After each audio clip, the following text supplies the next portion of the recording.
ler o live tip aqui que o pessoal tá falando e aí a gente volta pro Drex? Pode ser, sobrinho? Vamos lá. Vamos lá. A Fernanda mandou R$1,05. A Fernanda, ó. Ô, Fernanda, manda mais aí que eu tenho que chegar no final do ano aí, pelo menos com 5 contos nessa conta aqui. Sobrinho, como você vê o futuro do Bitcoin no Brasil em 5 anos? O que tu Bom, acha? em 5 anos eu acredito que a gente vai estar com o Drex funcionando. Talvez ainda no estágio inicial, 5 anos a gente está falando de 2030, né? Eu acredito que a gente vai estar com o Drex funcionando. Talvez ainda não em sua plenitude, mas no estágio inicial. E pelo andar da carruagem, eu também não acho que... Eu acredito que em 5 anos a gente não vai conseguir mais fazer pagamento de boleto ou depósito em caixa. Tem sido cada vez mais difícil, os bancos estão encurralando cada vez mais essa questão. E o que isso afeta o futuro do Bitcoin no Brasil, né? Que, bom, primeiro, as barreiras para você conseguir comprar Bitcoin sem KYC, elas vão começar a se estreitar cada vez mais. Já que, querendo ou não, uma das formas mais comuns hoje e mais irrastreáveis é o pagamento com dinheiro físico. É uma coisa que ainda existe, beleza? Em 5 anos, sem dúvida, o real já vai estar indo ou já vai ter ido para o saco. Porque o que eu acredito é que o Drex ele não vai surgir necessariamente como o Banco Central tem apresentado hoje em dia, como mais um desdobramento de um mero real digital. Eu acredito que não. Eu tendo a crer que o real ele vai colapsar e eles vão usar a CBDC como uma solução, como um resgate, como uma resposta. E, claro, o gado vai cair, vai achar o máximo e vai se iludir nesse sentido. Então, particularmente, como eu falei, eu tendo a ver que mudanças estruturais que são duradouras, elas precisam ser culturais. Se a maioria das pessoas daqui a 5 anos permanecerem com a mesma mentalidade, eu acho difícil que um país se transforme tanto em 5 anos, já que a gente tem uma geração, a geração Z, os jovens, os adolescentes principalmente, estão crescendo de maneira completamente emburrecida, incapacitada, sem o menor senso crítico, totalmente alienada e totalmente besta, com analfabeta financeiramente, analfabeta intelectualmente, eu acho que o nosso futuro ele é bem sombrio. Sobretudo no curto e médio prazo. Eu acho que ele é bem sombrio. Eu vejo uma geração de analfabetos financeiros, de analfabetos intelectuais, pessoas totalmente incapazes de decidir pela própria vida. Não vai ter outro futuro para o Bitcoin no Brasil, se não ser, ao meu ver, tá? Desculpa se eu estou sendo meio pessimista aqui, mas eu tenho dificuldade de enxergar outro caminho. Os bitcoinheiros de verdade saírem do Brasil ou estarem no Brasil tendo suas contas, sua residência fiscal fora, vivendo de maneira totalmente compartimentalizada. Porque esse é o ponto, não é preto no branco. Então não estou falando que vai todo mundo embora do Brasil, então vai todo mundo fugir do Brasil, todo mundo que é bom, que pensa em Bitcoin, que tenha uma baixa preferência temporal vai embora do Brasil. Não estou falando isso. O que eu estou falando é, eu acredito que estratégias diferentes serão montadas e a gente não vai ter a possibilidade de pensar mais, como ainda existe hoje, em estar 100% no Brasil. Não ter uma offshore, não ter uma cidadania estrangeira. Isso vai ser impossível. Isso vai se tornar uma questão de sobrevivência, eu acredito. E aquelas pessoas que compraram Bitcoin com KYC e acumularam Bitcoin com KYC, eu acredito que, a depender da estrutura que elas conseguiram construir para elas no passado tempo e ao nível de exposição delas ao sistema financeiro nacional, eu creio que elas vão se arrepender amargamente. Para você comprar com KYC e de alguma maneira se proteger, você precisa de uma estrutura bem complexa. Então, eu acho que elas vão se arrepender amargamente. E aí, o que vai ser do mercado P2P? Bom, o mercado P2P ele sempre se reinventa, né? E querendo ou não, apesar de todos os defeitos culturais que eu acho terríveis no Brasil, uma coisa a gente tem de bom: a gente sabe criar gambiarra. Então, a gente vai dar um jeito. A gente vai dar um jeito. Assim, eu vejo os P2P hoje se reinventando a cada mês. O P2P está se reinventando. Sim. Né? E eu tenho 50 anos. Então, eu tava lá no... Eu ia lá no centro, né, comprar dólar, entendeu? E aí, às vezes chegava lá, pô, tinha pouco cara, tu já ficava meio assim, o que aconteceu, né? Deixa eu ver o que aconteceu, e aí, daí daqui a pouquinho tinha cara, tava lá, não, hoje nós estamos aqui porque tinha, sei lá o que, fiscal, sei lá o que era aqui, que estava acontecendo. Meu, é mais ou menos a mesma coisa, entendeu? O professor Alexandre conta que tinha na frente da casa dele, lá em São Paulo, tinha um doleiro que todo mundo sabia, que todo mundo ia lá trocar dólar na casa do cara, entendeu? Então, assim, eu acho que nem o sobrinho tá falando, tem que estar no meio, se não tiver no meio, vai ser difícil. Carlos mandou R$2, obrigado, Carlos, pela contribuição. Você já enfrentou problemas com regulação no Bitcoin? Se quiser falar sobre isso, pode falar. Se tu não... Eu acho que não é. Depender. No Bitcoin não, né? Mas eu acho que ele quis dizer regulação, acho que no geral. O Bitcoin, ele tem regulação sem reguladores, né? O que significa que você precisa seguir ali as regras do protocolo e que ninguém vai implicar com você arbitrariamente. Agora, o sistema financeiro nacional é totalmente o oposto. Então, eu já tive várias contas fechadas arbitrariamente mesmo. Então, eu não vou citar aqui nominalmente na live os bancos, as fintechs, até porque eu acho um pouco complicado e perigoso, mas já em corretoras, tanto corretoras de Bitcoin, corretoras nacionais, né, corretoras de criptomoedas, e bancos, fintechs aí do sistema financeiro tradicional. Já tive várias vezes que tirar dinheiro do meu bolso para pagar o cliente, porque o banco havia bloqueado a conta. Já fiquei mais de 30 dias, é um valor até pequeno, mas relevante, né? Enfim, porque eu tive que tirar do meu bolso para dar para o cliente com R$7.000 no limbo. Fiquei com 30 dias, R$7.000 no limbo. O banco fechou a minha conta, mandou, a gente não tem mais interesse comercial em permanecer com você. Transfere o teu dinheiro restante para alguma outra conta tua aí e passa os dados para a gente. Mandei os dados bancários para eles fecharam minha conta e eu fiquei esperando e fiquei 30 dias com R$7.000 no limbo, né? Já tive casos também de pessoas que utilizam do sistema para tentar se beneficiar. Então é muito comum, isso é um dos problemas mais comuns, tá? Se tem alguém assistindo aí que está pensando em fazer P2P, em estudar sobre P2P, saiba que um dos problemas mais comuns ele se dá através da desgraça, a coisa mais maluca que tem, chamada mecanismo especial de devolução. O mecanismo especial de devolução é quando alguém simplesmente decide falar para o banco, olha, eu sofri um golpe, essa conta para onde eu transferi me deu um golpe. E aí, preventivamente, o teu banco ele já vai bloquear a tua conta. E ele vai cortar os teus fundos. Não vai poder fazer nada naquele dia. E às vezes eles demoram muito a desbloquear. Às vezes demora até 7 dias para desbloquear a tua conta. Isso se você recorrer e ainda conseguir se dar bem, né? Então, como é que esse médio se dá? Eu vou explicar isso aqui rapidamente. Sei que não foi o sentido da pergunta, tá? Mas é só para vocês entenderem mais ou menos o que as pessoas fazem. Muitos golpistas usam P2Ps para roubar outras pessoas. Então o cara ele chama o Joãozinho da Silva no WhatsApp dele e fala, Joãozinho, não, vou dar um exemplo melhor, vou dar um exemplo real, que aconteceu, não comigo, mas aconteceu já com um conhecido meu. A menina chega lá e fala, vou te vender uma foto das minhas partes aqui, vou te vender um vídeo fazendo isso, aquilo, outro, só você me mandar um Pix, beleza? Me manda um Pix que eu vou te mandar o meu pack, né, que elas falam, né? O meu pack de conteúdos, né? As criadoras de conteúdo.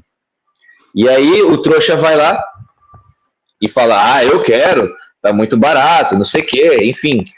E o que essa menina faz? Ela vem e me chama no privado. Ela me chama no privado para quê? Para vender pack? Não, para comprar Bitcoin. Aí ela chega e fala, sobrinho, tudo bem, quero comprar Bitcoin, tanto. Ela vai falar o quê? Exatamente o valor que ela está cobrando desse cliente dela. E aí o que vai acontecer? Ela vai pegar os meus dados bancários, vai enviar para ele, tarado, só quer o negócio logo, não vai pensar duas vezes e já vai transferir para minha conta. E aí, o que ela vai fazer? Ou ela vai falar, é a conta do meu esposo, é a conta do meu pai, é a conta do meu namorado, sei lá.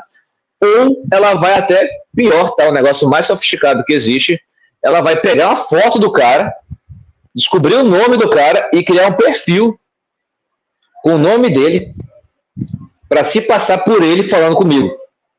Isso acontece muito. Isso acontece bastante. E aí o que acontece? Ela vai fazer a transferência, né, através dele para a minha conta e para mim ela vai me mandar a carteira Bitcoin dela.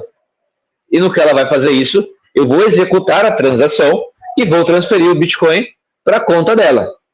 Ela vai agradecer, obrigado pela transação, vai sumir do mapa, meu amigo. Nunca mais vai falar comigo, muito menos com o cara. O cara vai ficar na mão, literalmente na mão, porque não recebeu nada, e ele vai pegar o quê? O meu CNPJ da minha empresa, ou o nome da minha empresa, ou o CPF, se for uma conta de pessoa física que está recebendo, e vai fazer o boletim de ocorrência. E, assim, né, geralmente eles não fazem, quando é caso assim, tem gente que fica com vergonha de fazer boletim de ocorrência. O cara, ele não faz o boletim de ocorrência porque ele fica com vergonha. Porque ele fica assim, caraca, como é que eu vou falar o que aconteceu, né? Tem vergonha, obviamente. Mas ele vai, pelo menos, reportar para o banco dele, para tentar pegar o estorno. E muitas vezes consegue. Às vezes consegue. Então, assim, o caso mais extremo que aconteceu comigo foi de um vagabundo, de um desgraçado, que eu não vou falar qual foi o banco que aconteceu, mas felizmente o banco me atendeu relativamente bem, me tratou bem. Ele conseguiu fazer o banco me bloquear por causa de 50 mil reais. Então, assim, ele não se passou por uma pessoa, ele, no caso, foi só um cliente mesmo fazendo um vai que cola. Porque o cara, ele chega para mim, compra, ele deu feedback na minha comunidade, agradeceu, 2 dias depois, ele vejo que ele apaga e tal, tudo bem, ok, e simplesmente eu vejo que ele tentou pedir o estorno e está me acusando de ter dado um golpe, de não ter recebido a quantidade em Bitcoin. Bom, isso é mais uma demonstração do que eu falei lá no começo, de como que o sistema, ele sempre tende a atender às demandas da cultura. Então, essa regulação, que ela pode ser usada para esse fim, ela é uma certa demonstração cara, desse espírito de aproveitador que o brasileiro tem, meu velho. Porque, veja, o Pix, ele tem esse mecanismo de devolução, de certa forma, porque, de fato, acontecem muitos golpes. Então, o mecanismo de devolução, que ele é supostamente para prevenir e proteger de golpes, é usado para aplicar. Cara, só no Brasil, bicho. Meu, que loucura, cara. O mecanismo criado para supostamente proteger de golpes é uma das maiores fontes de golpes e de risco que existe para a gente. O menor dos riscos, atualmente, em termos da vida diária, em termos práticos, não é nem tanto o banco, nem tanto o Estado. Às vezes dá um problema com o banco, de fato. Hoje mesmo eu perdi um cliente, porque o banco dele deu um alerta lá em relação à minha conta, deu uma flag em relação à minha conta, e aí o cara ficou assustado, não sei o quê, cliente novo, nunca transacionou comigo, enfim, preferiu fazer de outra forma e deixar para lá. Acontece, infelizmente acontece, mas a maior parte dos problemas é brasileiro tentando se dar bem em cima de outro brasileiro. Querendo ou não, é um problema com a regulação. Eu acho que é um problema com a regulação, sim, mas é um reflexo também, novamente, como eu disse, da população. É assim, e muitas pessoas acham que, às vezes, que isso é um problema do Bitcoin ou do P2P ou algo assim. Gente, não é, tá? Eu, em 2021, na verdade, tá? O que aconteceu? Eu tive lá, eu não sei qual foi a data, 2017, 2018, sei lá quando, que eu tive uma audiência, tá, de uma trabalhista, tá? E aí, eu fui na audiência, levei minha advogada, tudo, e o camarada não foi, né? O camarada não foi, não deu nada lá. E aí o juiz deu lá aquela coisa, tem que ver, o advogado disse, ele não conseguiu vir, não sei o quê, né? Daí a minha advogada pegou, falou, não, ele não veio, então a ação tem que ser encerrada, falou lá na frente do juiz, lá na hora. Em 2020, quando deu os lockdown, tá, eles mandaram um e-mail, tá, avisando sobre a ação, que a ação tinha sido retomada, né? Uma execução, alguma coisa assim. Tá? Em 2021, o que aconteceu? Minha conta foi bloqueada. Entendeu? E aí bloqueou minha conta em 2021, ali tudo fechado, aquele abre e fecha, aquela coisa. Eu não tinha nem dinheiro para comprar comida, né? Por quê? Porque o meu dinheiro estava na minha conta, se não fosse o Caraca. Coisa, entendeu? E aí o que aconteceu? E a minha advogada entrou em contato, né? Não, o oficial de justiça teve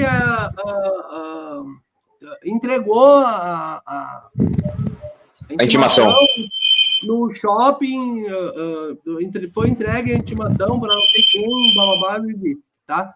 Daí eu disse, mas como? Se o shopping, quando ele está dizendo que ele entregou a intimação, o shopping estava fechado. Daí vai eu lá olhar todinha as notificações do shopping, sabe? Para que quando eles diziam, vai fechar agora por causa da bandeira amarela, vai fechar, não sei quanto tempo, não sei o que, não sei o que. Fiz tudo isso, mandou, vendei para o advogado, o que aconteceu? Me pergunta o que aconteceu até agora. E aí? Nada, né? Continua lá bloqueado e não foi resolvido. Obviamente. Como eu falei.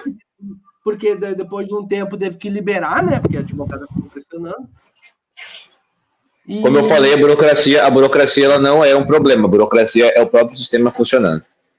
Exatamente. E a desculpa foi o advogado do cara dizendo que ele não pôde ir em tal lugar, que era injusto o processo se extinguir e deram prosseguimento no processo.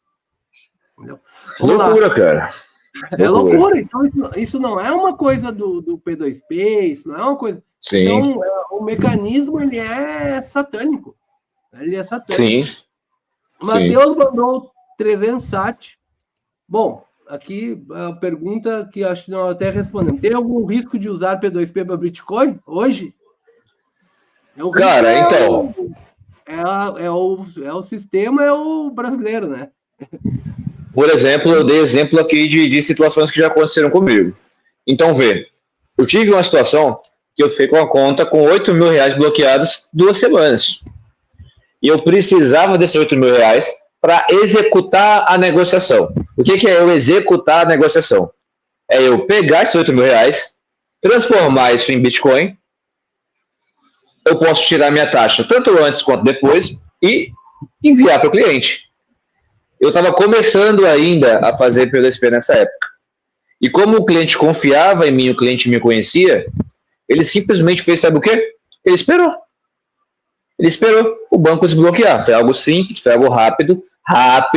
2 semanas, comparar com a tua situação aí, né? Foi rápido, né? Enfim, foi velozíssimo, né? Comparado com a tua situação aí. E aí o cliente foi, esperou e bola pra frente. Entendeu? Vida que segue. Mas em relação a essa questão de risco, o risco que existe hoje, que eu posso te falar, é de você cair num golpe. Vários e vários perfis são criados. Fulano P2P, Joãozinho da Silva P2P, o cara bota uma foto que ele gerou num prompt, numa inteligência artificial, numa bobagem assim, algo nesse sentido e tal. E aí, basicamente, existem vários e vários golpistas que, às vezes, eles até executam algumas negociações, de fato, com uns e outros, mas o cara está envolvido com tramóia e, às vezes, você transferir ali, né, para a conta dele, pode te colocar numa situação relativamente séria. Agora, o outro problema que eu vou falar aqui, se tiver alguém assistindo que não gostar, podem me cancelar à vontade, é P2Ps que usam contas laranja. Então, contas de laranjas que as pessoas vendem contas. Tem gente que vende conta do PicPay, vende conta da Bipa, vende conta do Mercado Pago. E aí o seu Joãozinho da Silva, que é pedreiro, que mora em Santa Maria da Pindamonhangaba do Norte, no interior do Piauí, mal sabe, mas tem alguém usando o CPF dele para receber dinheiro. O que vai acontecer? Em algum momento, essa conta vai ser fechada. Em algum momento, essa conta vai ser bloqueada. E quando isso acontecer, você acha que esse P2P ele vai tirar do bolso dele para mandar para tu? Um P2P que tu não sabe nem o nome, nunca ouviu nem a voz, não sabe nem a cara. Que um cara é um desenho no Telegram ou não sei onde. Ele não vai conseguir, ele não vai conseguir nem liberar a conta. Ele não vai conseguir liberar a conta. Esse cara vai sumir, vai desaparecer com o seu dinheiro e com a conta. Detalhe, não estou falando que todos os P2Ps que eu dei um exemplo aqui, que pode dar a entender para quem quiser interpretar errado, que todos os P2Ps que são anônimos são assim. Não é o que eu quero dizer. Do contrário, existem bons P2Ps, muitos bons P2Ps que são anônimos, que usam pseudônimos, que usam imagens de inteligência artificial, de nicknames, etc, etc, etc. Mas o que eu quero dizer é que muito raramente um golpista vai mostrar a cara dele e vai dizer quem ele é. Raramente um golpista vai gravar um vídeo ensinando alguém a fazer alguma coisa, incentivando a autocustódia, botando a cara a tapa, participando de alguma etapa presencial. Você não vai ver um golpista fazendo isso. E o que não falta no mundo P2P é golpista. E aí, naquela lógica do Bitcoin, verifique, né? Verifique. Exatamente. Então, o que acontece? O problema que pode acontecer é realmente tu pegar um cara aí. Agora, um cara que nem o sobrinho, que nem alguns outros que a gente conhece aí, é difícil. Pergunte para as pessoas que estão no meio, entendeu? Então, assim, tu vai conseguir encontrar pessoas muito boas nesse meio. E isso aí é como todo negócio que existe nesse país. Porque o que o sobrinho falou ali do negócio que a regulação, existe golpe no Brasil? Existe, né? Muita gente cai em golpe, existe muito golpista. Não era para prender os golpistas, era para prender os golpistas. Daí acabava com o problema. Não precisava criar um mecanismo, né, para solucionar um problema, entendeu? Então é aquela coisa. Sempre que tem um assalto, eu falo, é mentira, pô, arma é proibido no Brasil, desarmamento aí, pô. Como assim um assalto? Então, a mesma coisa, cara. Tipo, a parada é, velho, se você não tem repressão à violação da propriedade privada, a propriedade privada será constantemente violada. Ponto. É isso aí, ó. Aqui, ó, vamos lá. Esse aqui é interessante, tinha apagado a pergunta aqui, ó. Explica um pouco sobre a questão fiscal do DPix. Quem que mandou aqui? Perfeito. Mel de Texugo, já começou as palhaçadas. Mandou 500 reais. Obrigado. Basicamente, né, vocês sabem que o DPix é pareado 1 para 1 para o real. E o ponto principal é, ninguém, a partir do momento em que você comprou o DPix, vai conseguir, né, afirmar que você transformou aquilo em Bitcoin. Ok?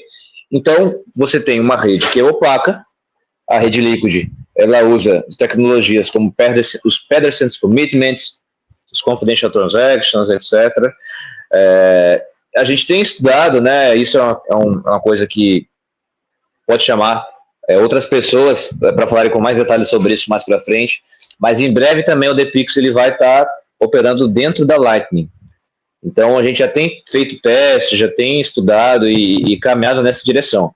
Mas o objetivo do DPix é esse, ser uma stablecoin de real, que dentro de uma rede irrastreável, seja pela Liquid, como é hoje, e futuramente, quem sabe, pela Lightning, através dos Taproot Assets, operando de um jeito que, na hora do swap, ninguém vai conseguir ver esse swap. Esse swap, ele é opaco. Então, você transformou aquela quantidade ali em Bitcoin. Então, estou falando aqui com bitcoinheiros, né?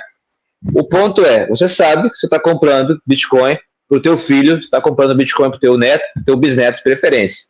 E o ponto é, a maior barreira que se tem hoje é na questão da realização de capital. Então o cara, ele comprou R$1.000, aquele R$1.000 valorizou, sei lá, virou 4 mil, e ele, por algum motivo da cabeça dele, que eu não entendo ainda direito qual que é, hoje, Eu estudei tanto, eu sou aquele maluco que tá tão lá no fundinho do funil, como eu falei, que eu não consigo conceber mais o cara querer desfazer do patrimônio dele em Satoshi. Mas tudo bem, ainda é uma barreira, ainda acontece. Tem outras soluções para isso, caso você precise, né? Mas vamos por partes. E aí, o ponto é, se ele vai fazer essa conversão direto para o real, todo esse ganho de capital, ele é tributado, beleza? Isso é tributado. É aquela coisa, quando o Bitcoin sobe, né? É aquele meme do Pernalonga, né? Do Pernalonga comunista. Não sei quem já viu. Nossos Bitcoins e tal. Quando o Bitcoin cai, o Estado finge que não viu. Então é sempre assim, né? Eles querem participar dos seus lucros, mas nunca dos seus prejuízos. Então o objetivo do DePix é, eu comprei R$1.000, eu continuo tendo R$1.000 registrado no Sistema Financeiro Nacional. Quando eu faço um retorno, se eu quiser por algum motivo vender uma quantidade de satoshis, eu voltando por esse mesmo valor que eu entrei, pelo menos os R$1.000 eu pego de volta. Claro que R$1.000 daqui a alguns halvings vai estar comprando essa garrafa de água de coco que eu estou bebendo aqui. Eu acredito. Mas o ponto é justamente o permitir que, aos olhos do Sistema Financeiro Nacional, você não esteja comprando Bitcoin. Porque, como eu estou falando com bitcoinheiros aqui, eu sei que quase nenhum de vocês está pensando em pegar Bitcoin e transformar em real. Eu sei disso. Você não está nem aí para isso. Você não está nem aí para realizar o seu capital. Você, às vezes, vai até querer trocar algo, né? Trocar por algo, comprar direto em Bitcoin de outro bitcoinheiro. Eu sei, a gente gosta disso. Mas eu sei também que você se preocupa muito com a sua segurança. E se você se preocupa com a sua segurança, você sabe que os dados dos bancos, né, dos livros de ordens das corretoras, eles são constantemente vazados, meu amigo. Então, se você comprou uma quantidade significativa de Bitcoin numa corretora, transferiu isso para sua carteira on-chain, a possibilidade, meu brother, de que tenha uma porrada de marginal num país em que você tem cada vez mais hegemonia do narcotráfico, em todos os estados do Brasil, de olho em você, de olho na sua família, na sua casa, no seu carro, nas pessoas que você ama, é gigantesca. A possibilidade é gigantesca. Então, o ponto do DePix é isso. Tudo que vai estar registrado no Sistema Financeiro Nacional é que tu comprou R$1 que tu já tinha. Então, se alguém simplesmente vê que tu comprou no dia tal na corretora R$1.000 e aquilo ali, pô, virou 30 mil, pô, sabem que você comprou, sei lá, esses 1.000 de mês em mês, então conseguem imaginar um acumulado de Bitcoin que talvez você tenha, que tal botar uma arma na cabeça da mãe desse cara, da família desse cara e pedir para ele me entregar? Porque esse é o grande pulo do gato. Eu não estou falando aqui de autocustódia, você já faz autocustódia, a maioria que está me ouvindo aqui já é bitcoinheiro, eu sei disso. O ponto é o seu histórico financeiro, o rastro do seu dinheiro. Se eu consigo rastrear você e o seu dinheiro até o Bitcoin, a gente tem um risco gigante aí. E é esse o principal aspecto que o DePix resolve. Então, a questão fiscal ela é muito voltada, de fato, para essa questão do ganho de capital. Mas eu acredito que o foco da maioria aqui, que eu sei que não quer desfazer dos próprios satoshis, que vai pegar o empréstimo colateralizado, que vai fazer outra coisa assim, N estratégias que existem, eu sei que você não quer vender seus satoshis. Mas eu sei que você também não quer ter o seu histórico financeiro manchado e a tua integridade física ameaçada. Então esse é o grande pulo do gato e problema que o DePix tem resolvido, graças a Deus. A ideia do DePix é genial, meu. É genial. Isso é algo assim, ó, que para o Brasil, eu vejo assim como algo muito genial. E que já foi prevista, o DePix já foi previsto por Saifedean Ammous no padrão Bitcoin, escrito em 2016. E, é claro, por Alan Renato, né, no Bitcoin Red Pill, em 2020. Então não é uma ideia nova. O Magnata38 mandou 1.000 sats. Obrigado, Magnata38. Sobrinho, dê dicas de como começar no ramo de P2P. Saudações bitcoinheiras. Vocês querem dar a dica? Show de bola. Show de bola. Cara, eu amo ensinar pessoas a fazerem P2P. Existem alguns P2Ps aí relativamente conhecidos no meio que eu tive o prazer de ajudar, de instruir de alguma forma. Então, é muito difícil a sua primeira transação. E aí o que eu digo é, antes de ser um P2P confiável, seja uma pessoa confiável. Então, seja alguém em que as pessoas elas vão primeiro confiar. Elas precisam confiar em você. Depois, elas vão confiar o dinheiro delas a você. Então, é isso. Né? Houve algum momento em que eu fiz os meus primeiros clientes. Houve algum momento em que eu não tinha cliente nenhum. E aí, como que um cliente ele vai olhar para um perfil, para um cara, para uma pessoa da internet e vai pensar, eu vou mandar o meu dinheiro para essa pessoa se essa pessoa não tem nenhum cliente que deu feedback anteriormente? Fica difícil, né? Então, você tem alguns caminhos. O primeiro é, se você é uma pessoa confiável, pessoas que podem te ajudar na sua trajetória vão confiar em você e vão dar um aval. Uma boa parte dos meus clientes vieram pelo professor Alexandre Costa. Então, o professor Alexandre Costa é uma pessoa com uma excelente reputação. É uma pessoa que muitas pessoas confiam. E aí o que acontece? Ele chega e fala, olha, compra desse cara aqui. O cara pode nunca me ter visto na vida, mas ele não olha para mim, ele olha para o professor Alexandre Costa. E ele fala, cara, se o professor Alexandre Costa falou, eu confio. Outras pessoas que me recomendaram ao longo dessa trajetória foi o próprio Renato Amoedo, o próprio Alan Schramm, o Dove, do Bitcoinheiros, já me recomendou, o Diego Collin, dentre outras pessoas. Então, a partir do ponto em que você consegue se tornar uma pessoa bem relacionada, com bom networking e confiável, você consegue ter, né, pessoas te recomendando, mesmo que aquela pessoa nunca tenha comprado de você. E o que eu vou falar pode parecer meio contrassensual, mas faz todo sentido, tá? Que é você ser bem relacionado e ter muitas amizades entre outros P2Ps, entre os seus concorrentes, porque muitas vezes você vai estar no sufoco, quem vai te ajudar serão os seus concorrentes. Eu não posso dar detalhes de um exemplo prático disso, de fato, talvez um dia você entenda, quem sabe, mas é uma verdade isso. O mercado do P2P no Brasil hoje, ele só tem funcionado e funcionado muito bem e crescido, graças a Deus, porque existe uma colaboração muito grande entre alguns P2Ps. Só um gato pingado ou outro que fica brigando e tal, não sei o quê, mas a maioria da galera colabora muito entre si. Alguns com mais, outros com menos clientes, alguns com mais experiência, verdadeiros dinossauros, outros que estão começando agora, que são mais recentes. Então, você está em diferentes etapas ali, né? E uma coisa que é importante é tu não ficar se comparando com ninguém. Pô, fulano tem não sei quantos clientes, tal, não sei o quê, não sei o quê. Quero chegar lá? Cara, o que fulano fez para chegar lá, né? Então, basicamente, o que eu diria é isso. Seja uma pessoa confiável e ensine. Eu comecei a fazer P2P ensinando.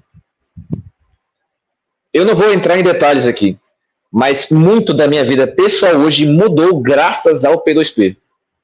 E da minha vida pessoal das pessoas com quem eu convivo. Porque eu não sou só um P2P da internet, mas eu sou um P2P do mundo físico. Eu sou um P2P do mundo real. E eu sei que talvez nem todo mundo tenha perfil ou interesse para isso, ou disso, eu compreendo. Mas uma coisa que faz uma grande diferença para mim é gente que, de fato, me encontra, me vê minha cara, encosta na minha mão, aperta minha mão, aperta de mão firme, forte, olha no meu olho, tira foto comigo. Então, assim, tu não vai precisar conhecer nem 10% dos seus clientes.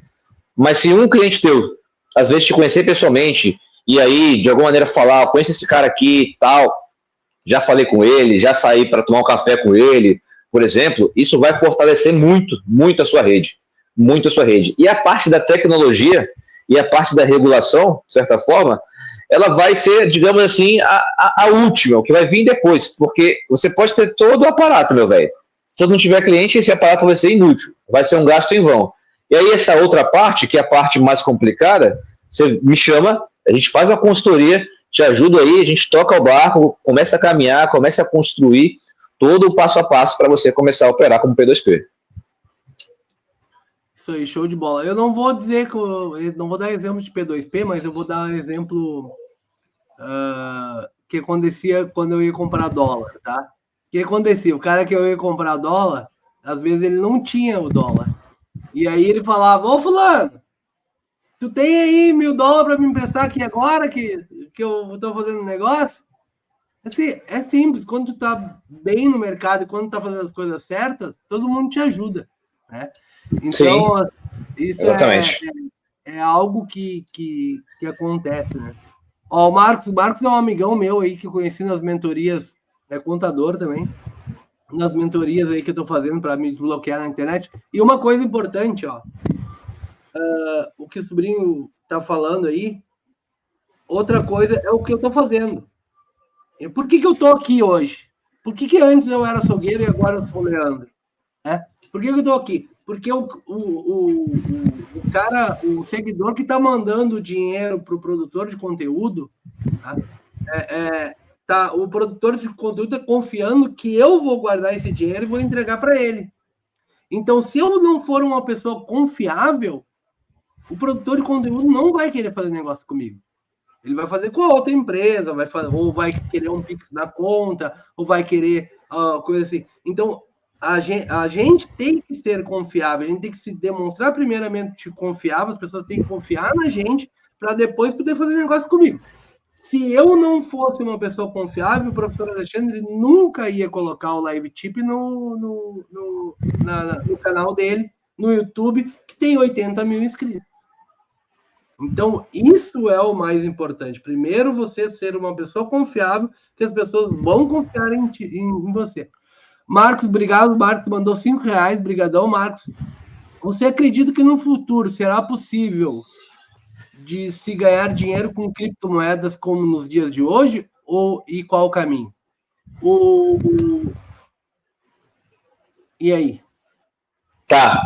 Bom, se você está falando de, por exemplo... muito do Bitcoin, tá? Então, Sim, então... Por causa Então, Marcos, uma coisa, se você está falando de, por exemplo, ganhar dinheiro com criptomoedas, comprando uma criptomoeda e ela tendo uma valorização gigantesca, eu acredito que isso tem sim uma duração indeterminada, tá? Mas sim, tem os seus dias contados. Porque eu acredito que uma boa parte desse mercado cripto, a esmagadora maioria deles, é uma bolha. É uma grande bolha financeira que existe. É riqueza sendo jogada fora, indo para o nada. A maior parte dessas moedas, Marcos, elas não possuem a mesma descentralização, a mesma solidez técnica do Bitcoin e muito menos a mesma previsibilidade da política monetária. Então, a maior parte dessas moedas são muito mais fáceis de serem manipuladas. Então, sim, vai ser sempre possível ganhar dinheiro, mas geralmente quem ganha dinheiro é o malandro e quem perde é o mané. Isso na maioria esmagadora das criptomoedas. Agora, se tu está me falando de, por exemplo, empreender com Bitcoin, cara, com certeza, velho. Eu acredito que empreender com Bitcoin hoje, quem está começando a empreender com Bitcoin hoje, é como quem está começando a empreender com a internet lá no fim da década de 80. Então, a hora é agora. Você começar agora, com o seu passo de tartaruga, você vai chegar longe. Então, se qualquer pessoa que está assistindo aí, ou você mesmo, Marcos, tem alguma curiosidade, algum interesse de empreender com Bitcoin, minha recomendação é clara: estude. Conteúdos gratuitos não faltam. Boas consultorias, bons cursos também, tem de sobra. Livros, eu acho que são indispensáveis, pelo menos no meu aprendizado, uma coisa que fez a diferença foram livros. E isso é um ponto importante. Vai ser possível ganhar dinheiro, mas na medida que a informação ela está sendo cada vez mais descentralizada, ao mesmo tempo que mais pessoas vão ter acesso a ela, e elas vão poder se beneficiar, mais pessoas vão ter acesso a ela e vão concorrer com você. Então, isso acontece já hoje, eu vejo, né? Pessoas que começaram antes, elas têm uma vantagem competitiva. Se você começar amanhã, você vai ter uma vantagem competitiva à frente a quem começar depois de amanhã. E aí, nesse sentido, eu peço que você pense desse jeito e tenha essa mentalidade, a mentalidade multiplicadora, a mentalidade de empreendimento. A gente tem que empreender em cima do Bitcoin, não é comprar Bitcoin e, assim, achar que ele vai ter uma valorização monstruosa e isso vai resolver minha vida. E muito menos comprar outras criptomoedas, que, ao meu ver, não são nada além de cassino. Se você tem alguma dúvida sobre isso, pode me chamar no privado, tanto no X quanto no Telegram. Eu recomendo o livro 21 lições, o que eu aprendi quando caí na toca do coelho do Bitcoin, do Der Gigi. É um livro pouco comentado, pouco conhecido no Brasil, mas é um livro curto, acho que tu lê em um dia, numa sentada assim de 4 horas, tu lê, tu vê e tal, poucos capítulos curtos, mas ele é conceitualmente profundo, ele vai te explicar, você vai entender o que é escassez digital, a singularidade do Bitcoin, porque você não pode colocar o Bitcoin, né, no mesmo escopo. Ele é uma criptomoeda, mas a questão técnica ela é só uma. Você tem outras questões, a questão do efeito de rede e diversos outros aspectos aí que se manifestam de maneira um pouco mais psicossocial, mais conceitual. Então não pense em criptomoedas somente pelo preço, pense pelo valor. E esse é o ponto. O valor é uma avaliação subjetiva. Cada pessoa vê ou não valor em algo. E porque as pessoas veem mais valor em algo, há mais demanda por aquilo. E a maior demanda tende a causar um aumento do preço. Então eu vejo que hoje muitas pessoas têm visto valor em coisas que eu acho de fato inúteis no longo prazo. E elas vão se arrepender. A maioria das criptomoedas fazem parte disso. A maioria das criptomoedas são parte de uma grande bolha que vai estourar e que vai cair a qualquer momento. E o Bitcoin, de certa forma, a meu ver, ele é inclusive a agulha que vai ajudar a furar essa bolha. Então, eu não acredito no futuro multimoedas em que o Bitcoin vai ter concorrentes.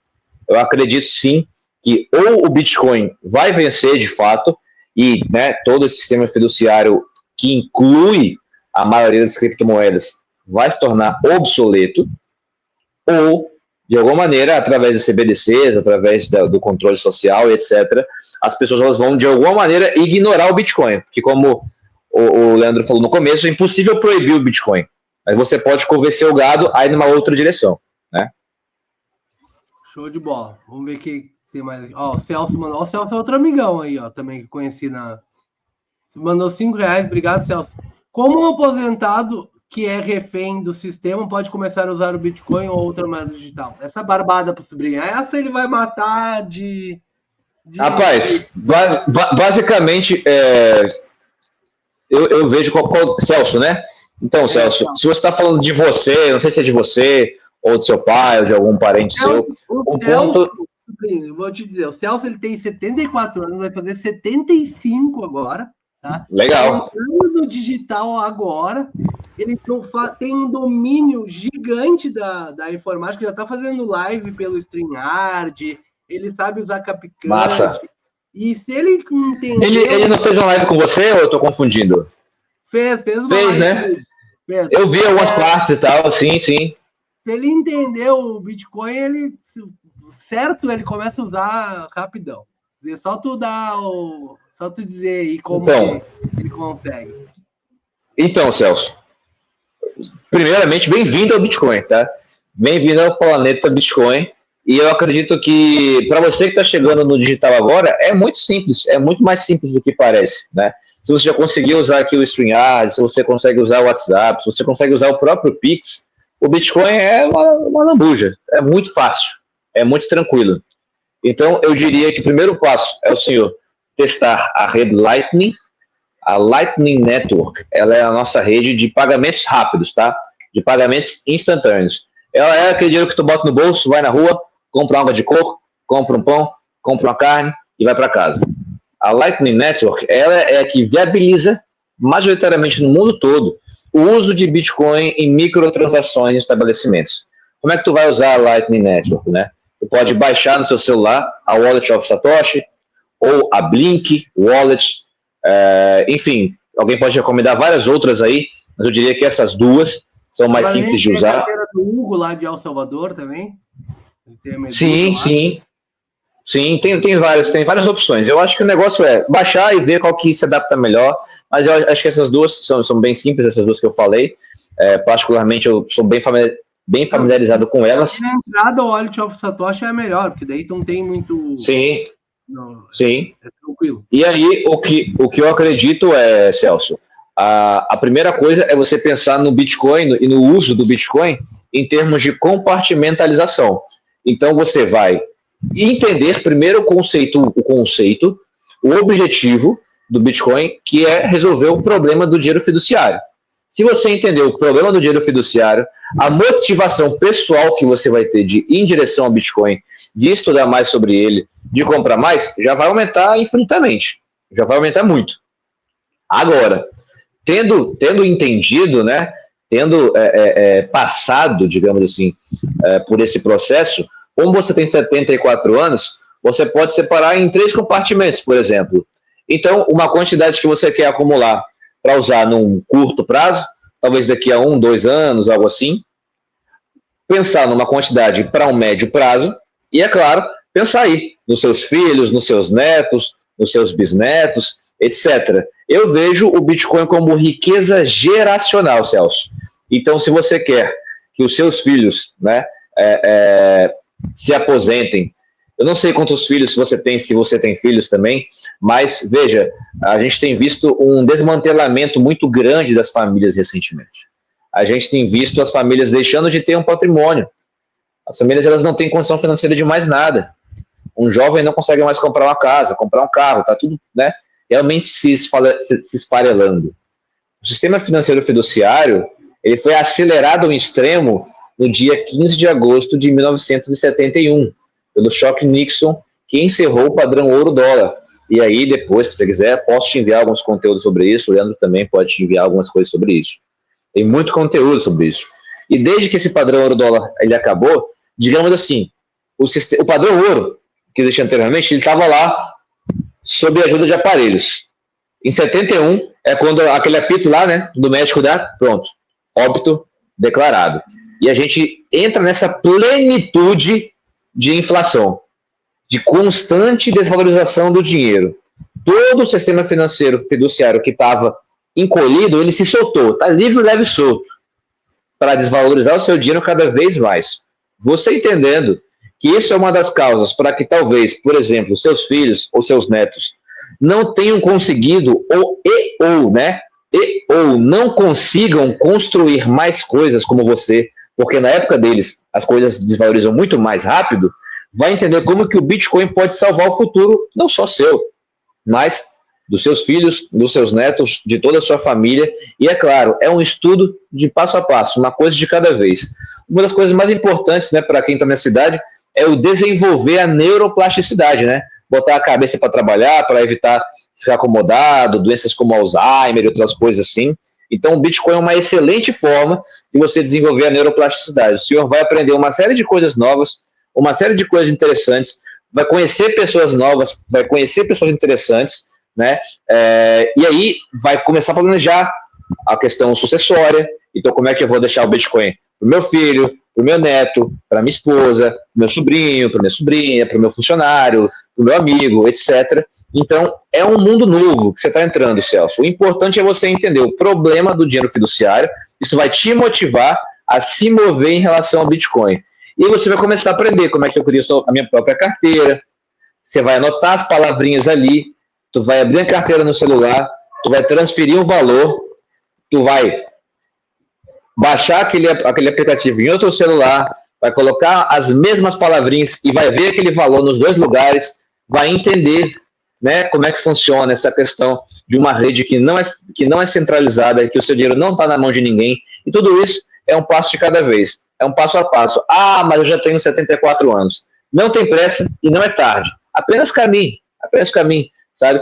É uma jornada que é muito gratificante. Se para mim, que é jovem, é gratificante, tenho certeza que para o senhor também vai ser. Eu tenho certeza que o Celso, se começar a entrar nesse mundo, cara, ele vai ficar muito melhor do que nós, porque ele tem, além de ter uma memória incrível, ele tem importante. Ele tem vontade, assim, sabe? Quando a pessoa tem vontade de aprender, ele tem vontade de aprender. O Celso é incrível. Obrigado, Celso. O M3S do Gardenal mandou 300 sats.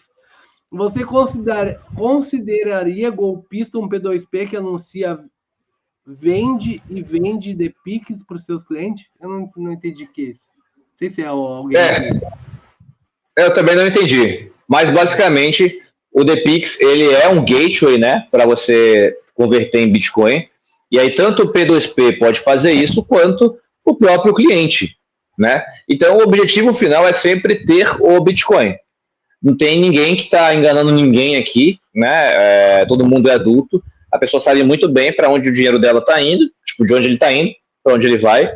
Então ela faz o que ela quiser com aquele DPix. Isso não é da responsabilidade do P2P. É porque, Leandro, algumas pessoas acham ruim a ideia do indivíduo, né, do cliente comprar o próprio DPix. Eu acho que isso é uma questão de afinidade. Então, tem pessoas que elas gostam de botar a mão na massa, tem pessoas que elas gostam de mexer. E eu acho muito bacana isso.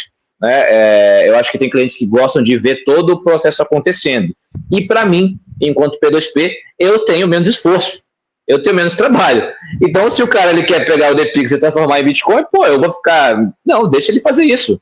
É muito bacana e, naturalmente, a taxa é mais baixa, né? Para isso também, já que eu vou ter um esforço praticamente mínimo e hoje está com a promoção, né? A taxa baixíssima aí, até as 23 para todo mundo e para quem veio pela live aqui do Leandro, do Live Chip, a promoção aí ela é duradoura para os clientes novos. Então, basicamente é isso, assim. Isso não é nenhum tipo de golpe, né? O P2P tem um site dele, tem uma série de P2Ps do Brasil, o P2P, desculpa, o DPix tem um site dele, tem uma série de P2Ps do Brasil confiáveis que trabalham com o DPix. O DPix não promete nenhuma valorização de nada. Aí a promoção aí, aproveitem a promoção.